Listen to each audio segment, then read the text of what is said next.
안녕하세요. 오늘은 10월 7일입니다. 월요일입니다. 이번 주는 휴일이기 때문에 좀 부담이 없는 주가 한 주가 될 것 같습니다. 이번 기사는 이코노미스트에서 나오는 캐나다의 경제와 미국 경제에 대한 비교에 관한 기사입니다. 그러면서 왜 캐나다의 경제가 미국의 경제에 비해서 지금 falling behind, 뒤처져 있는 건지에 대한 그러한 기사입니다. 그럼 한번 읽어보도록 하겠습니다. Why is Canada's economy falling behind the Americas? 왜 캐나다의 경제가 미국 경제에 비해서 뒤처져 있느냐? 제가 말씀드린 그대로입니다. The country is slightly richer than Montana in 2019. country란 말은 여기서는 캐나다를 가리킵니다. 캐나다는 2019년에 몬타나보다 약간 richer, 부유했습니다. 그럼 now, 지금은 뭐냐면 알리바바보다 더 푸어한 도시가 되었습니다. 그만큼 뭐냐면 캐나다의 경제가 더 악화됐음을 의미하고 있습니다. 미국 경제에 비교해서. 상대적인 거니까요. 절대적인 평가가 아닙니다. The economies of Canada and Americas are joined at the hip. Some 2 billion of trade and 400,000 people cross their 9 kilometers of shared borders every day. 그러면서 캐나다와 미국의 경제라고 하는 것은 joined, 서로 합해져 있습니다. at the hip. 그러니까 이 엉덩이에 힙에 합혀져 있다는 건데 그 말의 의미는 사람이 가지고 있는 두 다리가 엉덩이를 통해서 모아지는 것과 똑같은 식으로 서로 밀접하게 같이 근접해 있다는 걸, 지리적으로 근접해 있다는 것을 가리키는 겁니다. 그러면서 some 2 billion of trade, 약 2조 원의 교역과 그 다음에 약 40만 명의 사람들이 cross, 왔다 갔다 교역한다는 겁니다. 어디를 갔다 가냐면 everyday, 매일 약 9,000km의 서로 공유된 그런 국경을 지나간다는 겁니다. cross 한다는 거죠. 그러면서 Canadians on the west coast do more day trips to nearby Seattle to distant Toronto. 그러면서 캐나디안인데 웨스트 코스트에 있는 캐나디안들은 nearby, 근처에 있는 시애틀에 더 많은 데이 트립을 합니다. 뭐에 비교해서? distant, 멀리 떨어져 있는 토론토에 비교해서. 그 말의 의미는 뭐냐면 캐나디안 사람들은 그만큼 자기 지역 내에서, 물론 웨스트 코스트의 가장 큰 도시가 밴쿠버고 이 밴쿠버에 있는 그 근처에 있는 사람들이 토론토까지 가는 것은 먼 거리입니다. 그걸 감안하더라도 그만큼 캐나디안 사람들이 미국에 왔다 갔다 하는 왕래가 더 많다는 것을 시애틀과 토론토를 지칭해서 비교한 겁니다. 그러면서 no wonder two economies have largely moved in lockstep in recent decades. Between 2009 and 2019, America's GDP grew by 27% and Canada's expanded by 25%. No wonder. No wonder란 말은 신기하지 않다는 겁니다. 당연하다는 거죠. 그러면서 두 개의 경제가 어떻게 다르냐면 대부분 최근 수십 년 동안의 락스텝, 그러니까 단계적으로 같이 움직였다는 겁니다. 그러면서 2009년과 2019년 사이에 미국의 GDP는 약 27%가 성장했고 캐나다의 GDP는 얼마만큼? 25%만큼 성장했다는 겁니다. 10년 동안이란 거의 기간 동안에 27, 25입니다. 거의 유사하게 성장한 겁니다. 그런데 그러나 since the pandemic, North America's two richest countries have diverged. 그러나 팬데믹 이후로 북미에 있는 두 개의 가장 부유한 국가들, 그 말은 결국 미국과 캐나다를 지칭하는 말이고, have diverged, 서로 다른 길을 갔다는 거죠. 서로 떨어져 나가는 겁니다. diverge란 말은 merge의 반대말입니다. merge는 서로 교차하고 합류되는 거고, diverge는 서로 갈라지는 거죠. 그만큼 두 개의 경제가 뭐냐면 다른 길을 갔다는 겁니다. By the end of 2024, America's economy is expected to be 11% bigger than 5 years before. 그러면서 2024년 말에는 미국의 경제라고 하는 것은 5년 전에 비교해서 11% bigger, 커질 거라는 거 기대되어집니다. 그리고 캐나다는 뭐냐면 Canada's will have grown by just 6%. 캐나다는 단지 6%만 성장할 거라는 겁니다. 커질 거라는 겁니다. 그러니까 거의 2배 정도의 차이가 나는 거죠. 그러면서 The difference is starker once the population growth is accounted for. 그러면서 그 차이라고 하는 것은 starker, 더 명확하고 분명해지는 겁니다. once, 뭘 하냐면 일단 인구의 성장을 감안이 되어진다면 더 확실하고 분명해진다는 거죠. 그 차이가. 그러면서 설명을 해줍니다.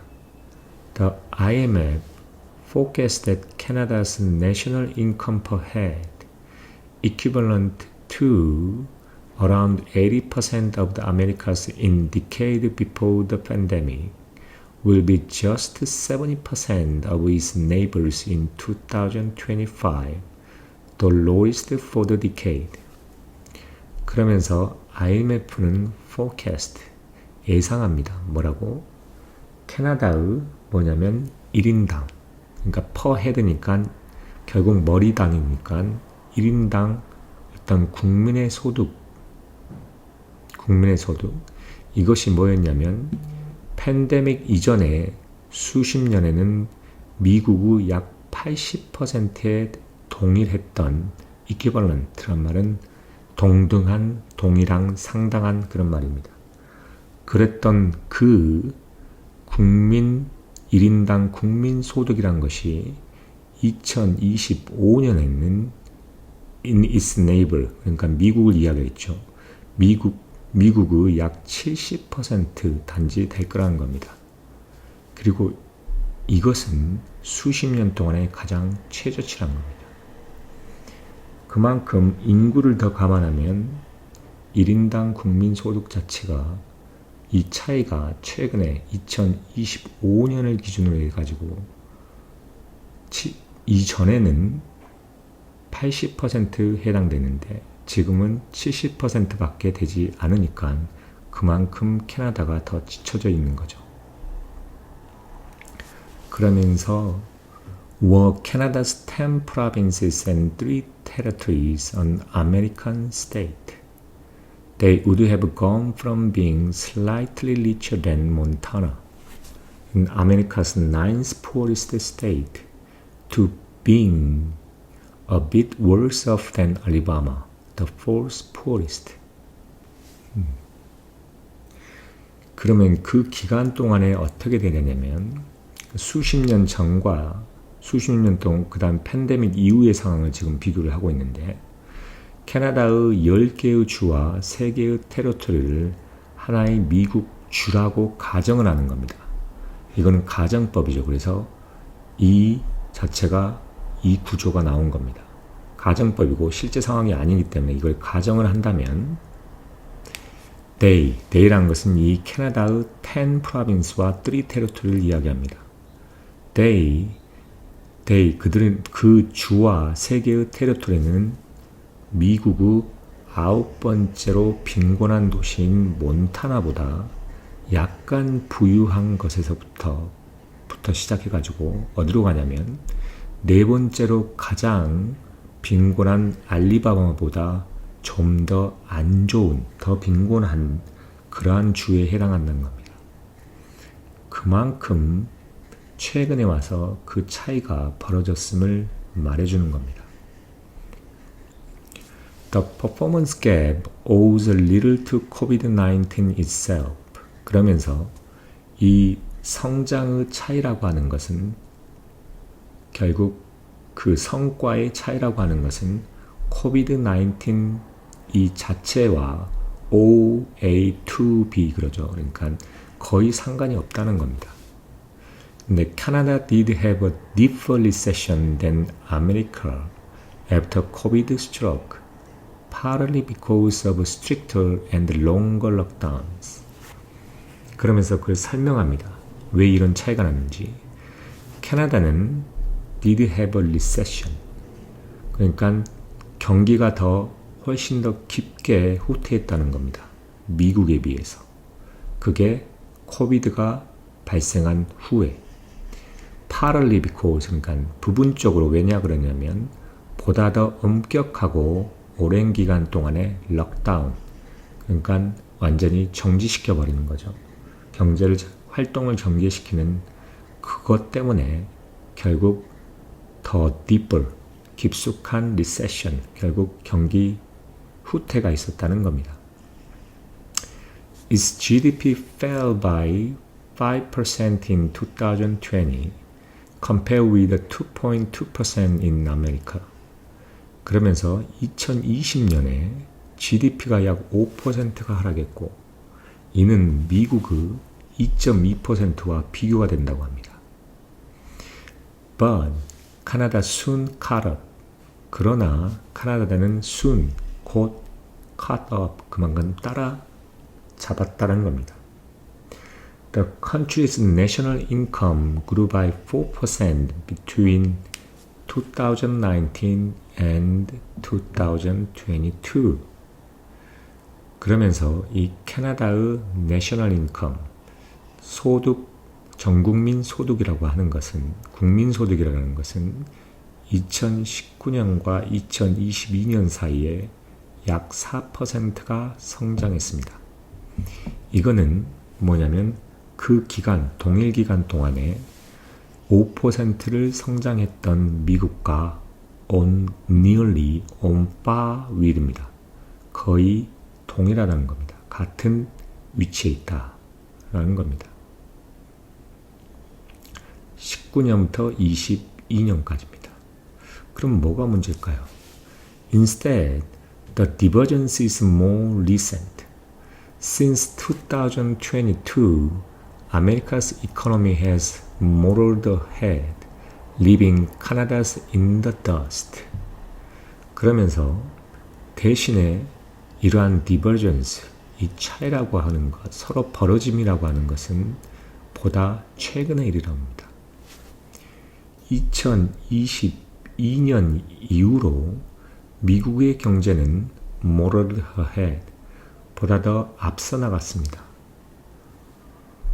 뭐냐면 캐나다를 dust, 그러니까 이 dust라고 말은 결국 이 먼지인데 이 먼지 속에 남겨놓고 뭐냐면 미국 경제만 motored ahead, 그러니까 motor라는 말은 그만큼 더 앞서서 질주했다는 의미입니다. The reason is not some bump on the road, but what lies under the bonnet. 그러면서 그 이유라고 하는 것은 그 로드에 있는 약간의 범퍼가 아니라 뭐냐면 그 본넷 아래에 놓여 있는 것이라는 겁니다. 이 말의 의미를 정확히 해석을 하면 참 재밌는 표현인데 앞에서 언급한 것처럼 미국의 경제가 보다 모터드, 하나의 차로 비유를 해가지고 앞서 나갔다 그랬죠. 그러면서 캐나다는 먼지 속에 남겨놓고 그러면서 그 이유 자체가 뭐냐면 로드, 그 길에 있는 범프 하나의 울퉁불퉁함이 때문이 아니라 그 보넷, 그러니까 차의 본넷이라고 그러죠. 그러니까 이 앞에 있는 앞에 있는 이 본넷인데 그 밑에 이제 엔진들이 있고 각종 부품들이 있는데 이 부품 밑에 있다는 겁니다. 그게 이유라는 겁니다. 결국 이 말의 의미는 뭐냐면 외적인 요인이 아니라 내적인 요인 때문이라는 겁니다. 그 자동차 자체의 문제가 다르다는 겁니다. 성능이. 그러면서 two drivers of Canadian growth have sputtered. 그러면서 캐나디안의 성장의 두 개의 메인 동력, 두 개의 동력 자체가 sputtered. 그만큼 sputtered, 덜컹덜컹 거렸다는 겁니다. 지금 계속 자동차와 비교를 하고 있기 때문에 단어도 마찬가지로 이렇게 sputtered, 이렇게 덜컹덜컹 거리는 것처럼 뭐냐면 이게 차가 성능이 안 좋아지면 왔다 갔다 하면서 이게 소음이 많이 나고 진동이 나는 것과 같이 그런 식으로 비유를 했습니다.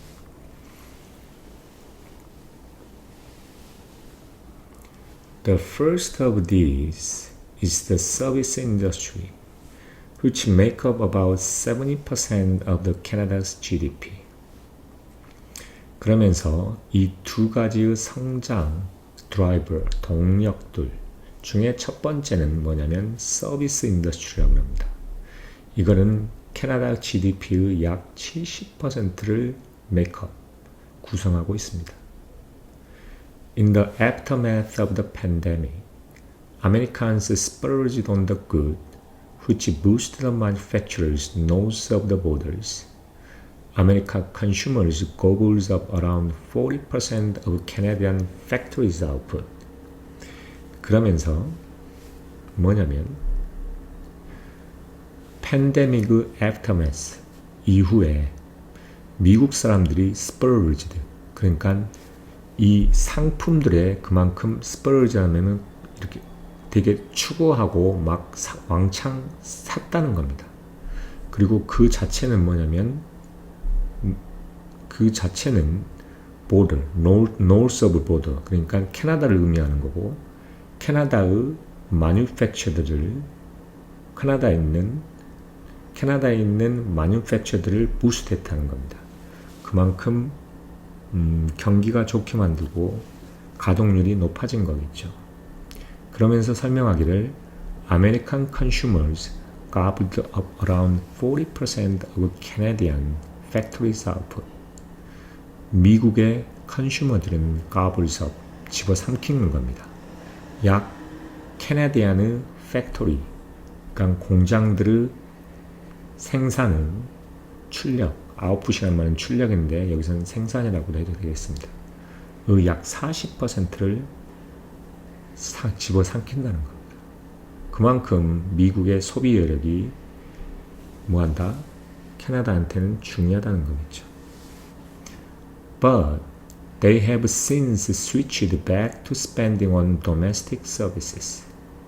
그러나 그들은 뭐냐면 since 그 이후에 뭐냐면 domestic service, 결국 미국의 서비스를 지출하는 데로 스위치, 전환해 왔다는 겁니다. 그래서 결국 좀 후퇴된 거겠죠. The composition of American growth has not been favorable to Canada, said Nathan Janzen of Royal Bank of Canada, a bank. 그러면서 캐나다의 하나의 은행인 로얄뱅크에 있는 네이턴 잔젠이라는 사람의 말을 인용합니다. 미국 성장의 컴포지션, 어떤 조성과 구성이라고 하는 것은 캐나다에 favorable, 우호적이지 않아 왔다는 겁니다.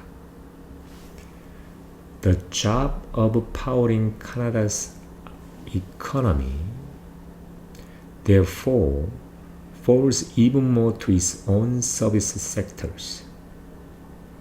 which rely on the demand from the Canadian household and the government.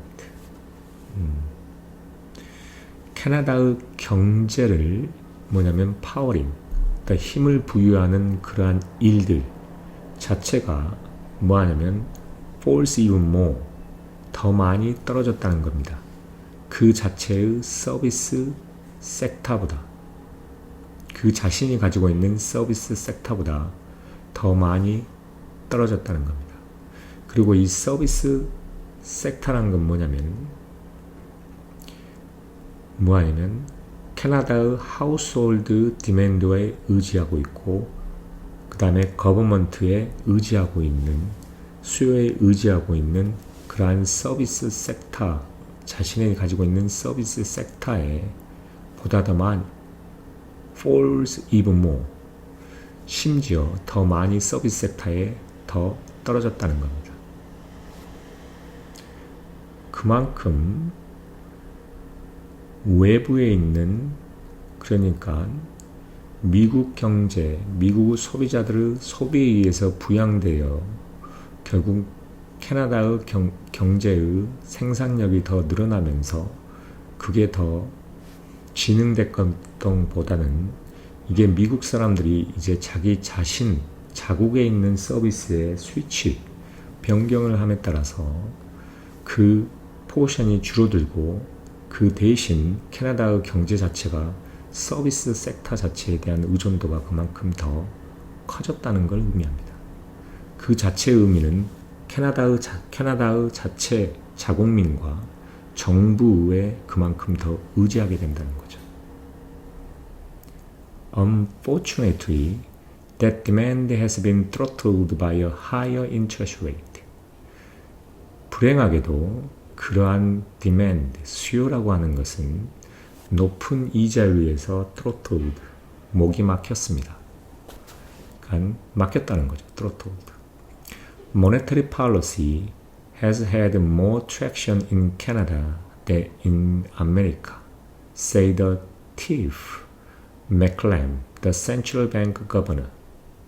그러면서 중앙은행의 의장인 티프 맥클램이 뭐라고 말하면 재정정책이라고 하는 것은 미국보다 캐나다에서 보다 많은 트랙션, 그만큼 영향력을 가지고 있다는 겁니다. 그만큼 이자율이 상승한 영향이 훨씬 더 미국에 비해서 캐나다에 더 크다는 겁니다. In the latter, the most mortgages are fixed for the 30 years, whereas in Canada, they are typically set for 5. 그러면서 그 영향이 어떻게 되는지 구체적으로 이야기합니다. 여기서 말하는 in the latter는 결국 미국을 이야기합니다. in the latter. 미국은 대부분의 모기지가 30년으로 고정되어 있습니다. 반면에 캐나다에서는 이러한 대부분의 모기지들이 5년으로 고정되어 있다는 겁니다. 그래서 a greater share of the Canadian than Americans have already seen their mortgage payment rise. 그래서 미국 사람들의 보다 캐나디안 사람들보다 더 많은 쉐어들이, 보다 더 많은 사람들이고 보다 더 많은 퍼센티지들이 그들의 모기지 페이먼트, 모기지의 이자를 페이먼트, 지불하는 그것이 올라가는 것을 보아왔다는 겁니다. 그만큼 이자율이 상승이 되면서 거기에 따라서 지불하는 금액이 많아지면 소비가 둔화될 수밖에 없겠죠. This is all the more painful as the Canadian household bear more debt relative to the income than anywhere in the G7 club of large and rich country. 그러면서 이것은 all the more painful, 보다 더 painful, 너무나도 고통스럽다는 겁니다. 모함에 따라서 캐나디안의 가정들이 보다 많은 빚을 지게 됨에 따라서 뭐에 비교해서 수입에 비교해서 그리고 이것은 왜 더 페인풀하냐면 뭐하고 비교하냐면 다른 크고 부유한 G7 클럽에 있는 다른 국가에 비해서 보다 더 페인풀하게 된다는 겁니다. 고통스럽다는 겁니다. 그러니까 이 모기지 페이먼트가 대부분이 5년으로 이자율이 5년으로 고정되어 있는 캐나다가나 그만큼 더 이자율 상승에 따라서 지불하는 금액이 많아지고 가용 금액이 적어짐에 따라서 소비가 둔화되면서 캐나다 경제가 후퇴하게 된다는 거죠. They now fork out on average 15% of their income to pay back the debt, up 1 percentage point since 2019. 그러면서 그들은 fork out, 그들 소득의 약 평균 15%를 떼어낸다는 겁니다. 포크를 가지고 밖에 이렇게 뜯는 거죠. 뭐 하기 위해서? payback debt, 결국 빚을 갚기 위해서. 그리고 이것은 2019년 이후로 약 1%포인트가 올라간 거란 겁니다. And unlike Uncle Sam, Canada's government has not tried to soften the blow by losing the purse string. Uncle Sam은 미국의 다른 말입니다. 미국의 다른 말로 표현하는 용어인데 이 미국과 다르게 캐나다의 정부는 뭐냐면 그들의 purse string, 결국 지갑을 보면 이 지갑에 있는 이 지갑 열 수 있는 스트링이 있잖아요. 끌어내는 이런 지갑을 열 수 있는 이런 끈 같은 게 있는데 지갑의 끈을 루즈니 느슨하게 하는 것음에 의해서 이러한 블로우, 어떤 경제적인 타격을 완화시키려고 노력하지 않았다는 겁니다. 이 말의 의미는 미국 정부는 그만큼 미국의 경제를 부강시키기 위해서 코비드-19의 효과에 따른 록다운을 완화시키기 위해서 돈을 많이 풀었는데 캐나다 정부는 그거에 비해서 돈을 거의 풀지 않고 노력을 하지 않았다는 겁니다. 돈을 풀지 않았다는 것이죠. It ran a deficit of just 1.1% of GDP in 2023, compared with 6.3% in America. 그러면서 2023년에 약 GDP의 1.1% deficit, 적자만 기록했다는 겁니다. 뭐에 비해서? 미국의 약 6.3%와 비교해서. 그만큼 미국은 정부에서 돈을 풀었는데 캐나다 정부는 돈을 풀지 않았다는 겁니다. 그래서 적자가 적다는 거죠. 미국은 정부 적자가 많이 늘어났습니다. 그러면서 두 번째 이유를 이야기합니다. The second faltering growth driver is Canada's petroleum industry, which accounts for the 16% of the export. 그러면서 두 번째의 faltering, 어떤 잘못되고 있는 그런 성장 동력이라고 하는 것은 캐나다의 석유 산업이라는 겁니다. 그리고 이것은 수출의 약 16%를 차지하고 있습니다. Canada underinvested in new production for years after 2014, when a collapse in oil price hurt its fuel-dependent economy. 그러면서 캐나다는 2014년 이후로 수년 동안에 새로운 생산을 내에 underinvestment, 저투자했다는 겁니다. 투자를 많이 하지 않아 왔다는 겁니다. 뭐 했을 때 2014년에는 뭐 할 때였냐면 오일 가격이 결국 석유 가격이 컬랩스 하락이 그 fuel dependent 결국 석유에 의존적인 경제를 결국 상처를 주었을 때 in 2014년 이후에 수년 동안의 새로운 생산에 underinvestment 투자를 저투자했다는 겁니다. 낮게 투자했다는 겁니다. In America, by contrast, oil producing state suffered but consumers cheered. 그러나 미국에서 by contrast 대조적입니다. 오일을 생산하는 state 그 주들은 suffered 결국 고생을 했죠. 그러나 consumer들 소비자들은 cheered 너무 좋아하고 좋았다는 겁니다. 반겼다는 거죠. 그러면서 when price spiked after Russia invaded Ukraine, investors did more to support America's shareman. 그러면서 러시아가 우크라이나를 침범한 후 가격이 스파이크 크게 올랐을 때 투자자들은 뭐였냐면 미국의 쉘맨 결국 쉘맨이란 말은 뭔 말이냐면 미국에서 나오는 오일을 지칭합니다. 미국에서의 쉘맨 결국 미국의 석유 인더스트리를 더 지지했다는 겁니다. 서포트하기 위해서 더 많은 것을 했다는 겁니다. 그리고 country's crude output has rocketed. 미국의 석유 생산량이 rocket 크게 올랐다는 겁니다. It was on score higher in the first 7 months of 2024 than it was during the same period 6 years ago.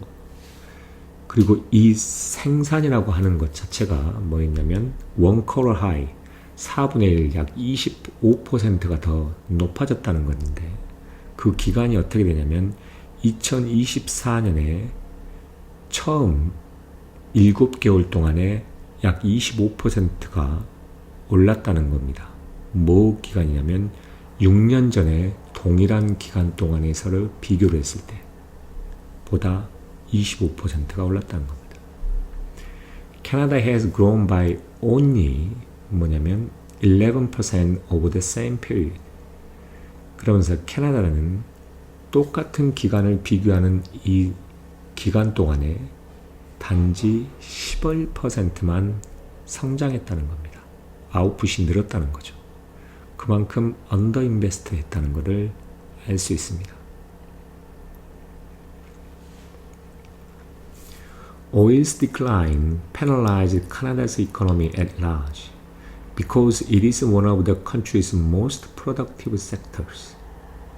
오일의 decline, 이 하락이라고 하는 것, 아웃풋을 말하는 거겠죠. 생산량이 하락하는 것 자체는 캐나다의 경제를 at large, 대부분 penalize, 결국 악화시켰다는 겁니다.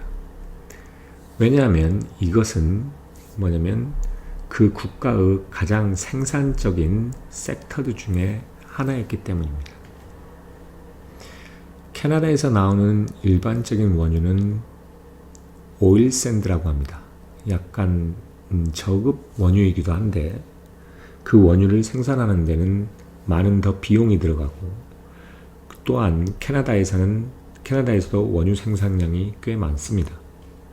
근데 최근에 미국에서는 원유 생산량이 쉘 오일이라고 해서 텍사스나 특히 텍사스에서 많이 나오는데 이 생산량이 부쩍 늘어서 실제 수출까지 하고 있는 상황입니다. 그래서 캐나다는 결국엔 오일에 많은 경제 자체가 많이 의존하고 있는데 그 생산량이 언더 인베스트먼트에 의해서 결국 줄어들고 그만큼 유지되는 상태로 있었기 때문에 그만큼 피해를 본다는 겁니다. 그래서 그 갭 차이로 인해서 미국과 캐나다 경제의 차이가 더 벌어진다는 거죠. That adds to the long-standing productivity problem. 이것은 뭐냐면 오랫동안 위치하고 있던 생산성의 문제를 더해준다는 겁니다. Growth in output per hour worked across Canada has been sluggish for 2 decades. 그러면서 캐나다에 걸쳐서 1시간 동안 뭐냐면 1시간 동안 일한 아웃풋, 그러니까 그 생산성에 있어서의 아웃풋, 그런 출력에 있어서의 성장성이라고 하는 것은 뭐냐면 20년 동안 슬러기쉬, 거의 움직이지 않았다는 거죠. 매우 침체되어 있다는 겁니다. 성장하지 않고 거의 고정되어 있다는 거죠. It increasingly resembled Europe later than America. 그것은 거의 뭐냐면 미국보다 유럽과 매우 increasingly, 매우 많이 닮았다는 겁니다. resembles, which has been benefit from the tech boom that has largely eluded Canada. 뭐냐면 이 아메리카는 뭐냐면 테크 붐으로부터 많은 이익을 benefit, 이 이윤을 얻었다는 겁니다. 그리고 이 테크 붐은 뭐냐면 캐나다의 일루리, 거의 영향이 없었다는 거죠. 그러니까 캐나다 자체는 테크 붐하고는 거의 연결이 없었기 때문에 미국은 테크 붐에 의해서 AI나 그 다음에 그 서버, 이런 그 AI 서버, 그 다음에 이런 그 하이퍼스케일 그런 서버와 같은 그런 테크에 의해서 테크 붐으로 인해서 미국 경제는 많이 도움을 받았지만 그거하고 캐나다 경제는 거의 테크하고는 연관성이 없다는 겁니다. Its GDP per capita since pandemic has risen more slowly than that of the every other G7 country bar Germany. 그러면서 그러니까 캐피타의 약 is GDP는 그러니까 캐나다의 GDP를 이야기합니다. 한 명당 결국 GDP가 어떻게 됐냐면 팬데믹 이후로 보다 더 슬로울리 증가했다는 겁니다. 뭐냐면 독일을 제외한 다른 G7 국가의 GDP에 비해서 결국 독일이 가장 팬데믹 이후로 GDP가 성장이 늦었고 그 다음에 늦은 게 결국 뭐냐면 G7 국가에서 캐나다라는 의미입니다. What Canada lacked in productivity, it could long make up by having more workers, thanks to its high immigration. 그러면서 What Canada lacked in productivity, 무엇이 캐나다를 이 생산성에서 lack, 부족했던, 생산성에서 부족했던 그것이라고 하는 것은 it could long make up by having more workers. 뭐냐면 보다 많은 워커들을 가짐에 의해서 보충할 수 있는 게 오래 걸릴 거라는 겁니다.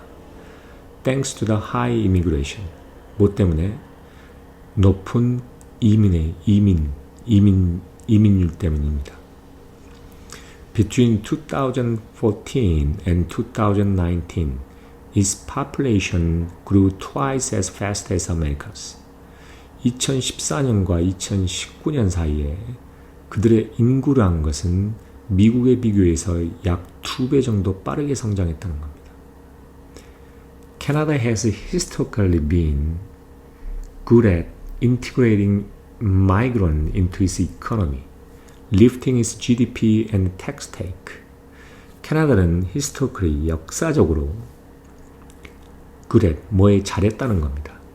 이러한 이민자들을 그들의 경제에 인티그레이트, 결국 융합시키고 그 하나의 단일화가 되면서 이렇게 잘 시스템에 녹아내게 있다는 거죠. 그걸 그렇게 함으로써 그 캐나다의 GDP와 텍스 수입이 늘었다는 거죠. 그러나 인티그레이션 takes time. 결국 이 교합과 이 합침이라고 하는 그 자체는 takes time. 오래 걸린다는 거죠. Especially when migrants come in record numbers. 특별히 뭐냐면 이 이민자들이 record numbers. 그러니까 높은 수치로 왔을 때라는 겁니다. 그만큼 이민자들이 많아지기 때문에 각 개인당에 있는 숫자가 늘어지고 거기에 따른 개인당의 생산성이 늘어가는 것이 시간이 많이 걸린다는 것을 의미하고 있습니다. 그러면서 그것도 결국 1인당 GDP와 그 다음에 1인당 생산성 요소에 영향을 미친다는 거죠. 그게 바로 그 경제에 바로 인티그레이션, 도움이 되는 그 과정 자체가 빨리 되어지면 모르는데 시간이 걸린다는 겁니다. In recently, immigration has sped up, and newcomers seems less skilled than immigrants who came before. 그러면서 또 다른 문제가 뭐냐면 최근에 이 이민이라고 하는 것은 늘었습니다. sped up, speed up의 과거형이죠. 과거 분사형입니다. 그리고 그 다음에 새로운 사람들도, 근데 문제는 뭐냐면 새로운 사람들이 이전에 왔던 이민자들에 비해서 less skill, 보다 더 기술이 없어 보인다는 겁니다. 2024년 in 2024, Canada saw the strongest population growth since 1957. 2024년에 캐나다는 뭐냐면 1957년 이후로 가장 strongest, 가장 높고 가장 강력한 그런 인구 증가를 봤다는 겁니다. Many arrivals are classified as a temporary residence, including low-skilled workers and students. 그리고 이러한 이 이민자들 자체는 뭘로 분류가 되냐면 임시 거주자로 분류가 되었습니다. 이건 뭘 포함하냐면 낮은 기술을 가지고 있는 workers, 노동자들과 그 다음에 학생들을 포함합니다. They are more likely to be unemployed or in low-earning jobs, dampening the growth in income per person. 말한 대로 그들이란 것은 이 뭐냐면 최근에 많이 온 이런 temporary residence에 대해서 이야기를 하는 겁니다. 이 temporary residence는 뭐냐면 보다 더 비고용될 거고 또한 낮은 수입을 갖는 그러한 일의 잡에 있을 거란 겁니다. 그것은 뭐를 하냐면 1인당의 소득 자체에 있어서 성장을 댐프닝, 결국 축축하게 만드는, 그러니까 이걸 억누른다는 의미인데 성장을 결국 저하시킨다는 말을 의미입니다.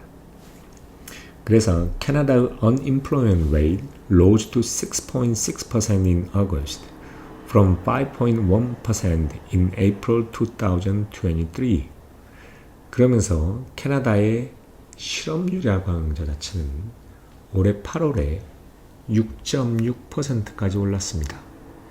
이것은 2023년 4월에 5.1%에 비해서 올랐다는 겁니다. Takes all this together, it is clear that seed of decoupling was sown much earlier than pandemic, with the sagging services the latest in a series of the element. 그래서 이러한 모든 것들을 together 같이 한번 고려해보면, 조합을 해보면 it is clear, 확실하다는 겁니다. 이러한 decoupling, 서로 간에 미국과 그 다음에 캐나다의 그러한 서로 다른 이 어긋남이란 그 자체의 seed, 씨앗이라고 하는 것은 sown, 이미 그 전에 훨씬 전에 뿌려졌다는 겁니다. 팬데믹보다 훨씬 전에. 뭘 가지고? sagging services. sagging이란 말은 그냥 후퇴되고 약간 저하된, 별로 그렇게 성장하지 않고 어떤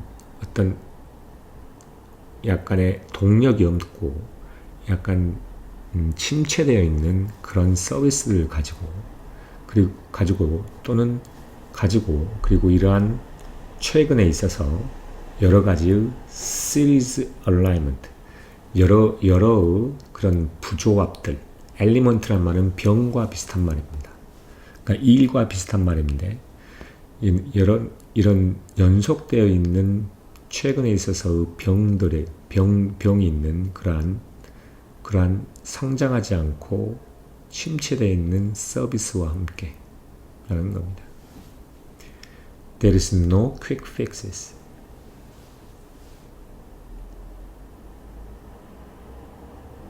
빠른 개선이란 건 없다라는 겁니다.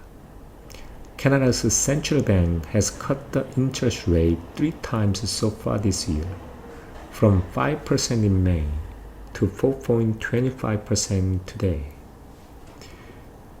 캐나다의 중앙은행이 뭐냐면 올해 지금까지 3번의 이자율을 내렸다는 겁니다. 뭐에서? 5월에 5%에서부터 지금의 4.25%까지 3번 인하했습니다. But many borrowers will still feel worse because they have yet to renew their mortgages. 그러나 많은 이러한 borrower, 결국 돈을 빌린 사람들은 여전히 뭐냐면 worse off, 더 침체되고 안 좋아져 있다는 것을 느낄 것입니다. 왜냐하면 그들의 모기지 자체를 다시 리뉴를 아직 안 했기 때문이죠. 해야 하기 때문입니다. Immigration restriction has been introduced, including a cap on the international student, but that won't solve the Canada's chronic productivity problem. 그러면서 이민에 대한 어떤 규제라는 자체가 시행이 되어졌는데, introduce란 말은 소개됐단 말은 결국 제한이 됐다는 말이고, 이거는 뭘 포함하냐면 국제 학생들에 대한 어떤 캡, 어떤 제한을 두는 것을 포함한 이런 이민에 대한 규제에 있어서 규제들이 introduce, 소개가 되어졌다는 겁니다. 그러나 that won't solve the Canada's chronic productivity problem.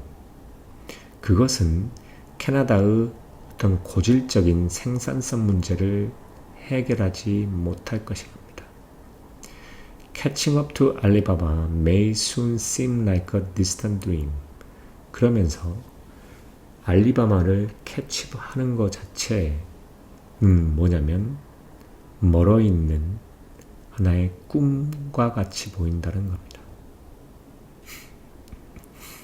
미국의 알리바바는 미국에서 몇 번째로 가장 취약한 도시라 그랬죠? 4번째로 빈곤한 도시라 그랬죠. 처음에 설명했을 때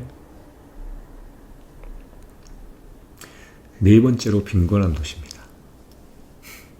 그 빈곤한 도시보다 더 지금 안 좋은, 더 빈곤되어 있는 이 캐나다 경제가 이거를 알리바바인 4번째 경제를 따라잡는 것 자체 또한 먼 꿈에 있는 것 같다는 겁니다.